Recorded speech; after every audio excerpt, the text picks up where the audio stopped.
नमस्कार मंडळी, नवरात्र स्पेशल उपवासाचे घावन, भाकरी व खमंग थालीपीठ एकाच पिठापासून कसं बनवायचं हे पाहतोय।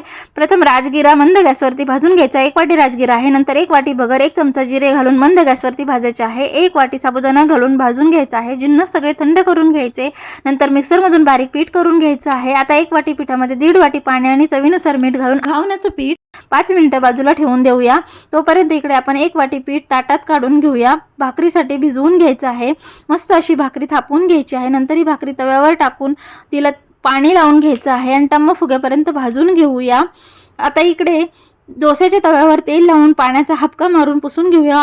घावण्याचं पीठ घालून घ्यायचं, जाळीदार घावणं तयार आहे। थालीपीठासाठी मिरच्या घालायच्यात, मिक्सरच्या भांड्यामध्ये शेंगदाणे घालून हे सगळं वाटून तयार करून घ्यायचं आहे। त्यानंतर त्यात मीठ व बटाटा घालून मळून घेऊया। प्लास्टिकच्या पेपरवर थापून घ्यायचं आहे आणि दोन्ही बाजूनी तूप लावून मस्त असं थालीपीठ भाजून घ्यायचं आहे।